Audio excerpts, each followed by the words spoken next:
Es una tradición pensar que el día de Yom Kippur se cierran las puertas del cielo, abiertas desde Yom Teruah, para recibir el arrepentimiento de quienes anhelan ser limpios y reconciliados con el Padre.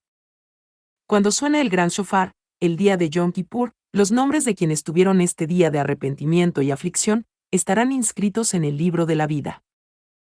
Si el mismo Dios, el Padre, nos dio un día especial para dedicarlo a la revisión de nuestra relación con Él y pedir perdón por nuestros pecados, este es el día en que su oído estará atento a nuestro clamor. Por ser el día más solemne del calendario bíblico, ha sido llamado el Gran Día. La Santa Convocación del Padre incluye que sea un día en que afligimos nuestro cuerpo con ayuno, un día de reposo, donde están solo Dios y tú. 3 veces fue ordenado el ayuno. Levítico 16:29. Y esto tendréis por estatuto perpetuo: en el mes séptimo, a los 10 días del mes, afligiréis vuestras almas, y ninguna obra haréis, ni el natural ni el extranjero que mora entre vosotros. Levítico 23:27. A los 10 días de este mes séptimo será el día de expiación, tendréis santa convocación, y afligiréis vuestras almas, y ofreceréis ofrenda encendida a el Señor. Números 29:7. En el 10 de este mes séptimo tendréis santa convocación, y afligiréis vuestras almas, ninguna obra haréis. En la Biblia hay 3 días específicos donde el shofar suena de manera especial. El primer toque de shofar asociado al día de Pentecostés. El día de Yom Teruah. El último toque del shofar o la última trompeta. El día del gran shofar, el día de Yom Kippur. En Yom Kippur, suena la trompeta conocida en hebreo como el shofar agadol. Al sonido de este shofar se refiere Isaías 27:13. Acontecerá también en aquel día, que se tocará con gran trompeta, y vendrán los que habían sido esparcidos en la tierra de Asiria, y los que habían sido desterrados a Egipto, y adorarán a Dios en el Monte Santo, en Jerusalén. El libro de la vida es abierto en Yom Teruah, y durante los 10 primeros días del séptimo mes del calendario bíblico, desde Yom Teruah hasta el día de Yom Kippur, o día de la expiación, el libro está abierto, para que nuestros nombres sean inscritos. Lucas 10:20. Sin embargo, no os regocijéis en esto, de que los espíritus se os sometan, sino regocijaos de que vuestros nombres están escritos en los cielos. Apocalipsis 20:15. Y el que no se encontraba inscrito en el libro de la vida fue arrojado al lago de fuego. Este día comienza el día ordenado por el Eterno Padre, para ponernos en paz con Él. Es un día de ayuno, de oración, de reflexión, pero es también un día cargado de significado muy interesante para estudiar. Es el día de la unión con Dios. El texto bíblico fija al día de Yom Kippur como ley eterna, en todo lugar y época, como día en el que el Creador perdonará a ustedes para purificaros de todas vuestras impurezas, frente a Dios. Purificaos. Es el día en el que todo creyente en el único Dios verdadero puede llegar a los niveles más altos de pureza y unión con el Creador. Esto se manifiesta en las diferentes características del día. El hecho mismo de que en este día Dios perdona todos los pecados cometidos por el hombre es el factor que permite la máxima unión con el Creador y el alcance del máximo nivel espiritual de la persona. Isaías 59:2. Vuestros pecados dividen entre ustedes y vuestro Dios. Al quitarse esta división y barrera, se permite llegar al Creador. Por supuesto, en Yom Kippur, Dios perdona solo a aquel que se arrepiente de su pasado y decide firmemente conducirse, de ahora en adelante, de acuerdo a los mandamientos del Creador, estipulados estos en su Torá. Es un día en el que todo creyente se encuentra por encima de las necesidades y placeres materiales, comer, beber y demás abstenciones del día.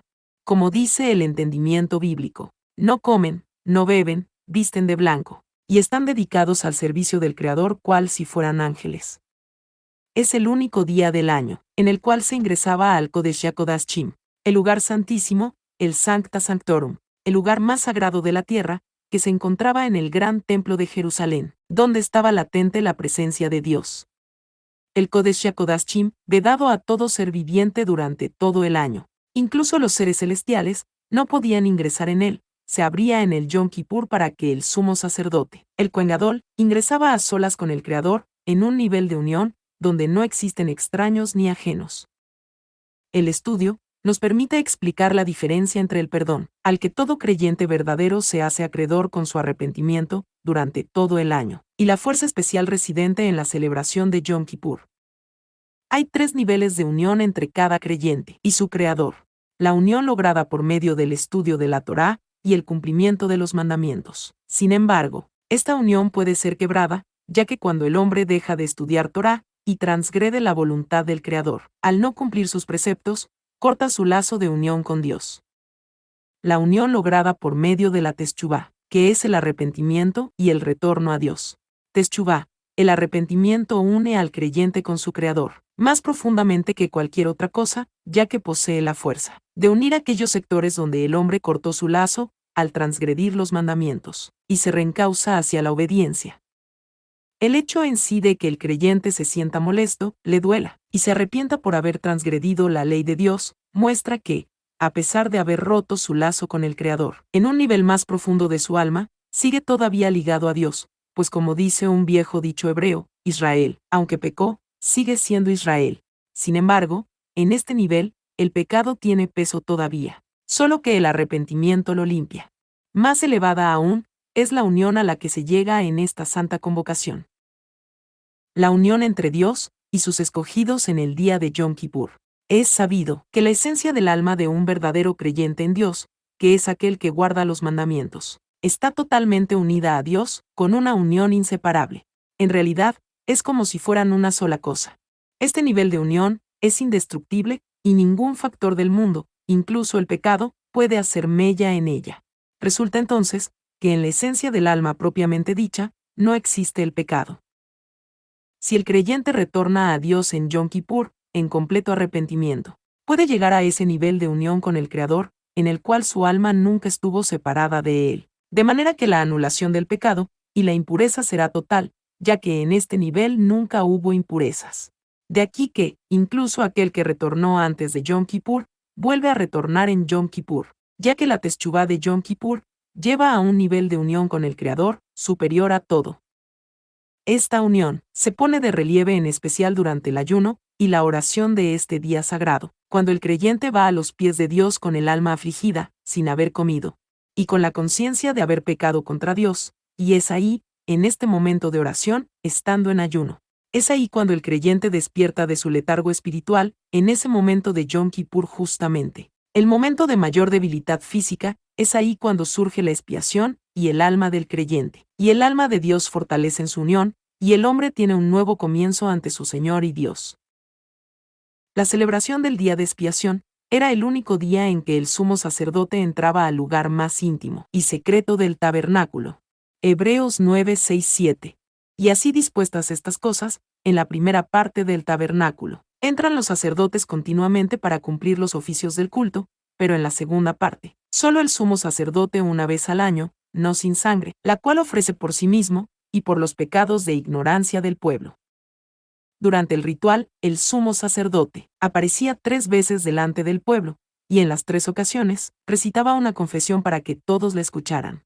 1. Por sí mismo. 2. Por los levitas. 3. Por todo el pueblo.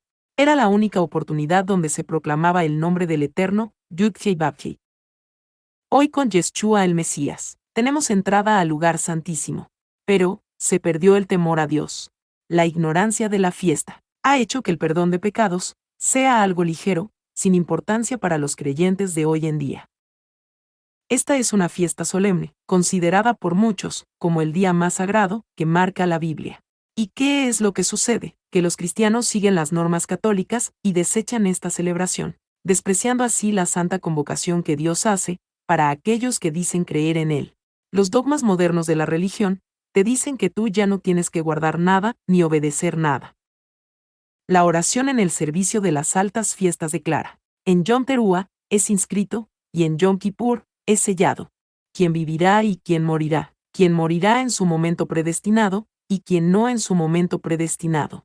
Quien por agua y quien por fuego. Quien por espada, quien por bestia, quien por hambruna, quien por tormenta.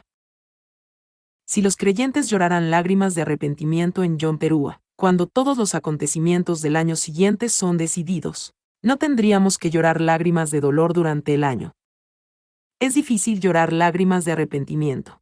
Lo que hicimos a lo largo del año, en relación a Dios, a nuestros prójimos y a nosotros mismos, puede no haber sido ejemplar, pero fue realmente tan malo. Siento una punzada de culpa cuando recuerdo haberle hablado duramente a alguien, pero debería derramar lágrimas, por pequeñas transgresiones como esa. La palabra teshuvá, usualmente traducida como arrepentimiento, significa volver.